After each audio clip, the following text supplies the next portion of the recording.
As a film shooter, I'm always looking for the best ways to make my digital footage feel like film. So I was really excited when Dehancer reached out for me to review their plugin.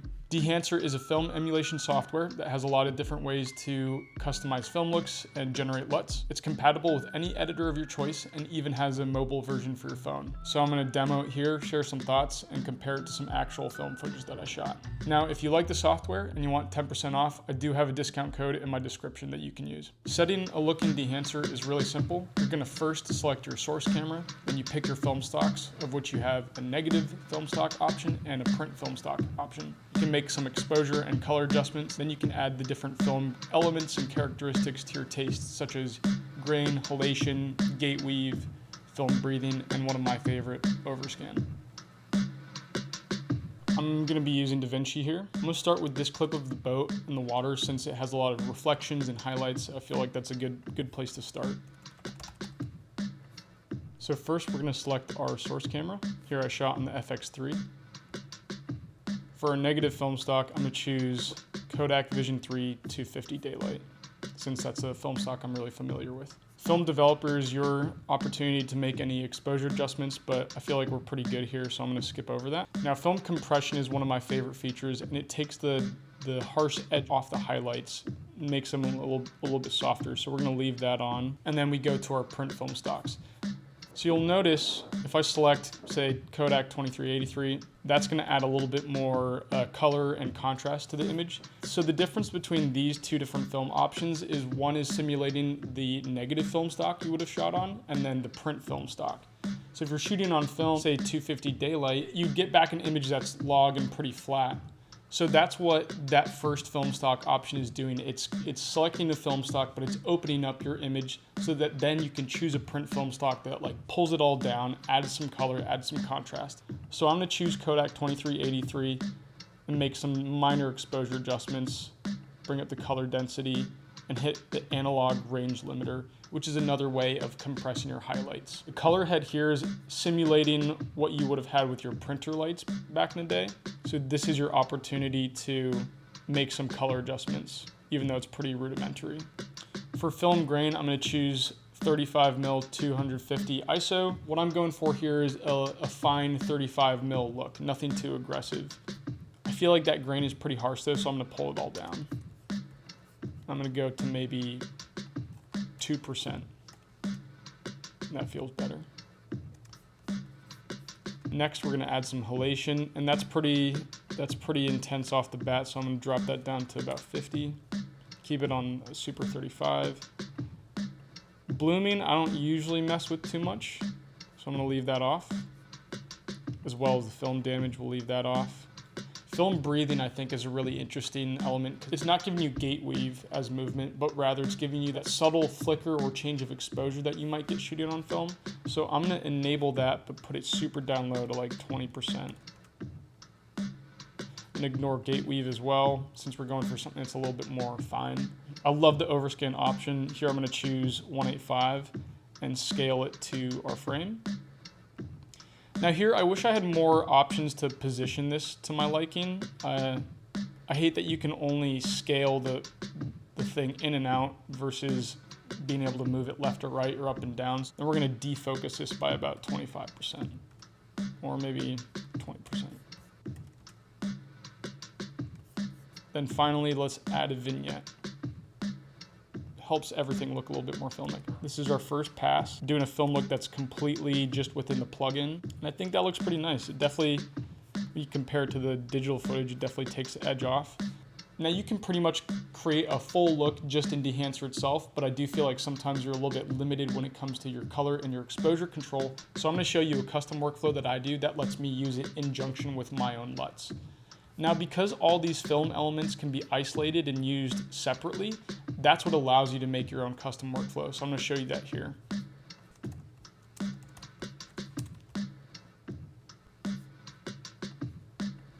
So here I've added my LUT and I've kept what we've done in Dehancer, but I've taken off the negative film stock options. So all that Dehancer is doing is giving us the print film option as well as the film grain, halation, some breathing, and the overscan. This way I can use it in combination with a lot of the LUTs that I usually shoot to, and also have a little bit finer control over color. Next, I'm gonna try and match this to some actual 35mm that I shot. So this clip is from a short film that we shot a couple years ago. This was on 3perf 35mm. I was shooting on 250 daylight, and I believe I pushed about a stop. We're gonna compare it to this clip I shot at dusk in India and see if we can get a similar result. I'm gonna use my custom workflow here as well. So here we've carried over the same look. It's the same LUT, same profile, and the same elements on Dehancer. I'm just gonna open this up a little bit. Let's see. I feel like our blacks here are still a little bit more milky. Now what I'm really paying attention to here is the highlights in our sky. Compare that to what we see here. I feel like it looks pretty similar, pretty tight. Maybe this is a bit purple. I can take some of that out.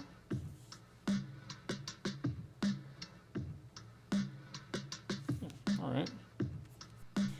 Next, we're gonna get a little bit more aggressive with the look. This is a shot that I did on my Arri 2C using expired film stock, and we pushed it like 3 stops.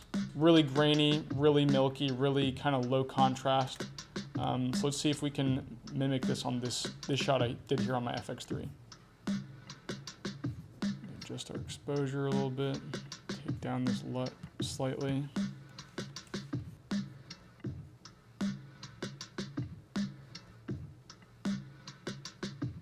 You have the option to get rid of the perforations.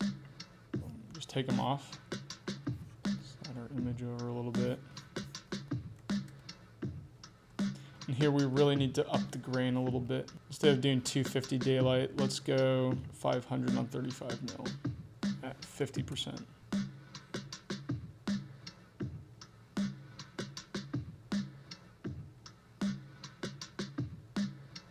The one thing I need to do here is increase the size of the grain.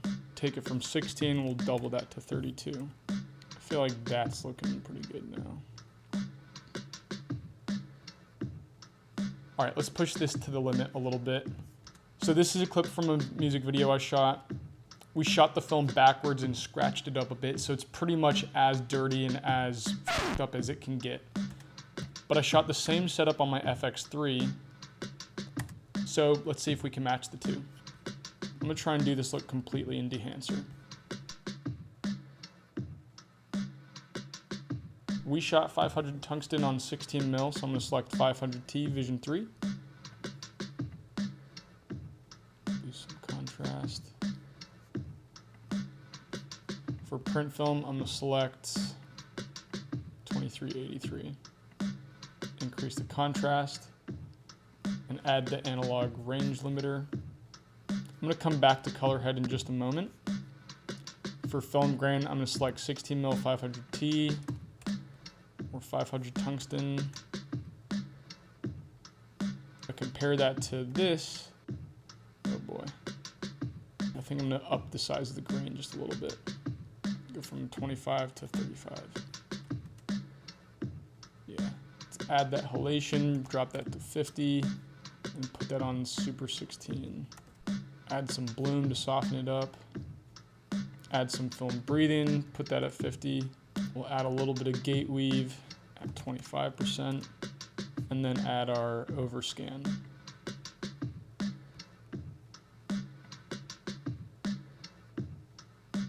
We'll defocus this quite a bit. So let's try 25.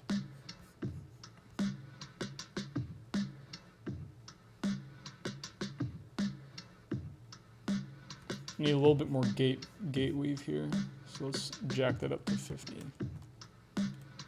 Okay, let's try and get this orange out using the color head.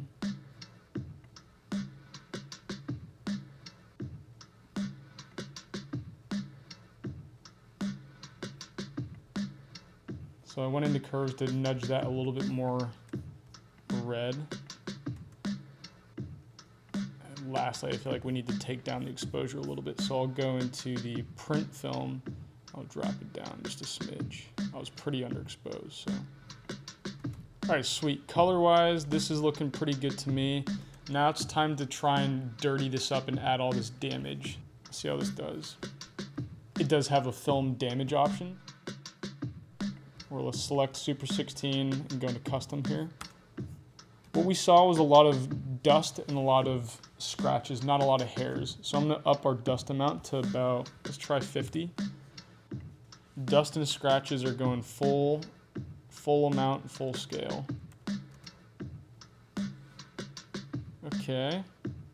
What I'm noticing here is these artifacts are looking quite sharp, you know, when they're overlaid onto the image. If you look at the actual film, the particles and the scratches are a little bit softer. For that matter, the whole image is a little bit soft. So one thing I might do is add like a 0.2% blur on this. So let's see, take that down to just like 2%. And that definitely helps do the trick. Okay, let's see how these compare.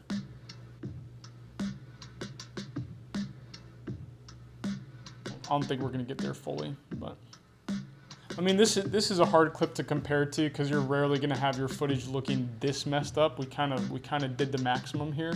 I do enjoy that you have these options to make it dirty and to scratch it up a little bit. You know, overall, when it comes to film emulation, I feel like less is more.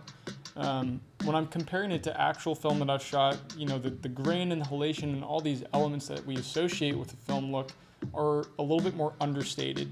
Like you're never looking at it at a real film image and like thinking too much about the grain or it's not calling attention to itself.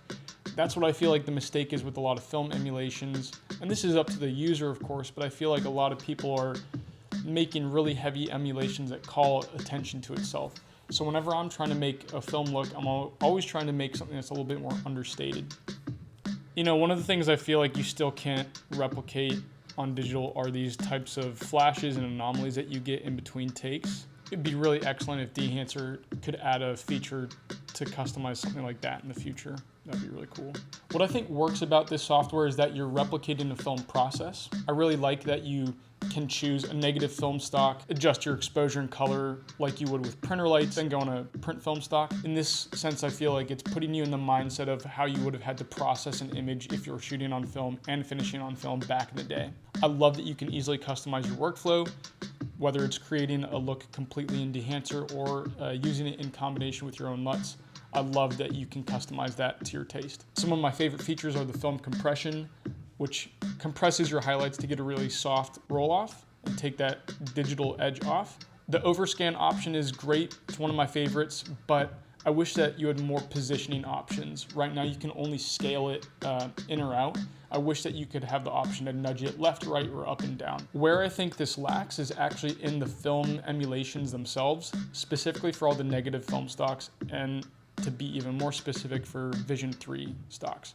If I'm taking a 500 tungsten and I'm shooting it outside, like the clips that I have provided, the negative that you get back is going to be really flat, really low contrast, and quite cool since it's tungsten stock. But when I apply that same film emulation to a digital clip that's been shot outside in daylight, it appears crunchy, quite green, and almost feels like bleach bypass. If the goal is to emulate the way that Vision 3 really looks out the gate, I feel like it doesn't give me the same starting point.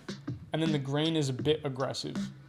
Even when I'm choosing a fine grain film stock like 50 daylight, 35 mil, by default, it's quite aggressive. And I have to pull it down to like 2% to make it look natural to eye. Naturally, nothing is gonna replace the look of actually shooting on film, but I do think that this is a really powerful tool that's easy to use and does the number one thing that I'm looking for in a film emulation, which is just taking that digital edge off. I love that there's different options. I love that there's different elements that you can isolate. You can choose from the best to your taste. The mobile version of this app is really fun too. It follows the same process and has all the same features, all packed into a really easy user interface. So that can be really fun for those of us who are posting to socials a lot. I'm really happy that Dehancer reached out for me to do this. I'm looking forward to using it on my new stuff, and I hope that you learned something too.